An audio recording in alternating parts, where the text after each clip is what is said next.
Bismillahirrahmanirrahim. Di tengah pergaulan hari ini, menjaga lisan menjadi salah satu ujian yang terbesar. Kita hidup di zaman di mana kata-kata meluncur begitu cepat, baik secara lisan maupun dalam tulisan, di tongkrongan, di kantor, di komunitas, bahkan di grup WhatsApp keluarga. Begitu mudah orang berkomentar, menyindir, meremehkan, hingga menolak nasihat kebaikan dengan enteng. Yang menyedihkan, kalimat yang mengandung kesombongan, meremehkan orang lain, atau menolak diajak bertakwa justru semakin dianggap biasa. Padahal bisa jadi itulah kalimat yang paling dibenci oleh Allah Subhanahu wa ta'ala. Bismillahirrahmanirrahim. Assalamualaikum warahmatullahi wabarakatuh. Syukur alhamdulillah kita masih dipertemukan kembali di channel ini.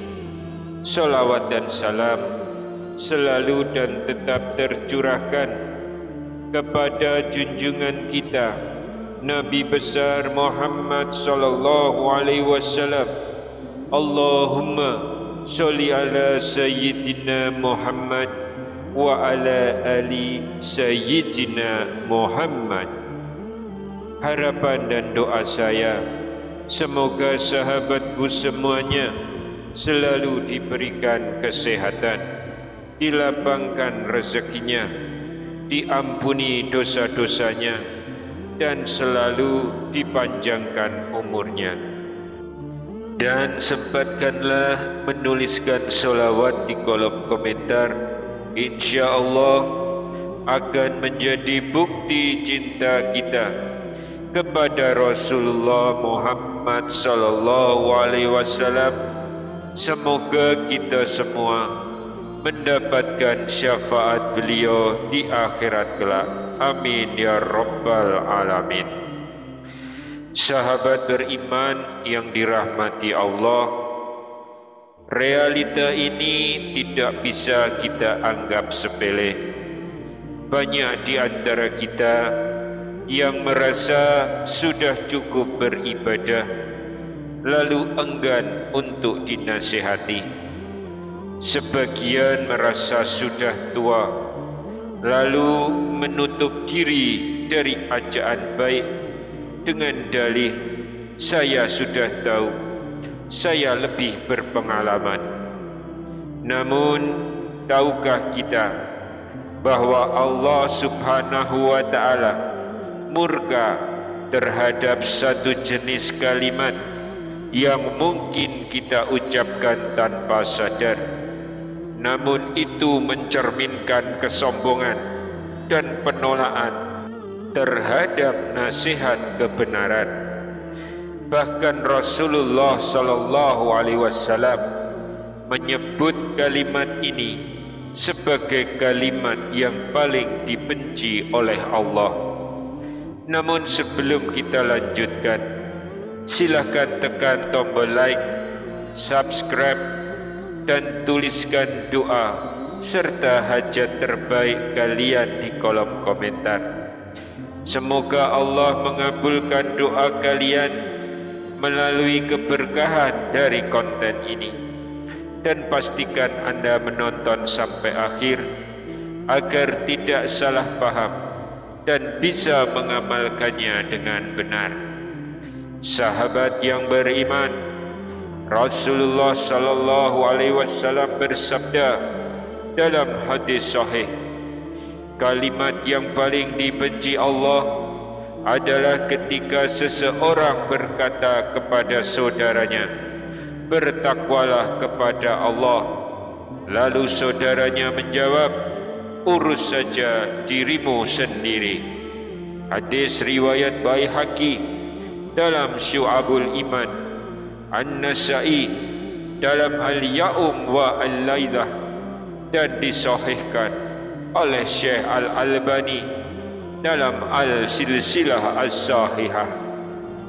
Kalimat ini tidak tampak seperti makian atau celaan, tapi mengandung penolakan terhadap nasihat dan kesombongan hati karena merasa tidak perlu diingatkan. Inilah yang dibenci Allah. Allah Subhanahu wa ta'ala berfirman dalam Quran surat An-Nisa ayat 172 dan 173. Barang siapa enggan menyembahnya dan menyombongkan diri, maka Allah akan mengumpulkan mereka semuanya kepadanya. Lalu Allah lanjutkan, adapun orang-orang yang beriman dan mengerjakan kebajikan, Allah akan menyempurnakan pahala mereka. Tapi bagi yang menolak dan sombong, dan adapun mereka yang enggan dan menyombongkan diri, Allah akan mengazab mereka dengan azab yang pedih. Ini bukan hanya tentang orang kafir, tapi juga bagi siapa saja yang sombong terhadap ajakan taat meskipun dirinya muslim. Al-Kisah di masa Khalifah Umar bin Khattab radhiyallahu anhu, ada seorang lelaki tua, miskin, sederhana, tinggal di pojok kota. Bajunya compang-camping, makannya seadanya, tapi lisan dan hatinya senantiasa hidup dengan nasihat dan zikir. Ia selalu mengingatkan siapapun dengan lembut, ingatlah Allah, jangan lalaikan solatmu, jangan sia-siakan hartamu. Suatu hari ia melihat seorang kaya raya yang bersikap sombong. Ia pun berkata, saudaraku, bertakwalah kepada Allah. Namun orang itu malah berkata dengan angkuh, urus saja urusanmu sendiri. Umar bin Khattab yang mendengar itu langsung berkata, sungguh lisan lelaki fakir ini lebih berharga dari hartamu, karena ia mengingatkanmu akan Allah, sementara engkau menolaknya dengan sombong. Lelaki itu tidak memiliki dunia, tapi lisan dan hatinya menjadikan ia mulia di sisi para sahabat dan insya Allah di sisi Allah Subhanahu wa ta'ala. Rasulullah sallallahu alaihi wasallam bersabda, sungguh seseorang bisa mengucapkan satu kalimat yang diridhoi Allah tanpa menyadarinya, dan dengan itu Allah menetapkan keridhoannya sampai ia berjumpa dengannya. Lalu beliau melanjutkan, dan seseorang bisa mengucapkan satu kalimat yang dimurkai Allah tanpa ia sadari, dan dengannya Allah menetapkan kemurkaannya sampai ia berjumpa dengannya. Hadis riwayat Bukhari. Satu kalimat bisa membuat kita mulia atau celaka. Sahabat beriman, menjaga lisan bukan perkara kecil. Satu kata yang kita anggap remeh bisa menjadi sebab kita dicintai atau dimurkai oleh Allah. Jangan sampai kita menjadi orang yang menolak ajakan kebaikan dengan sombong.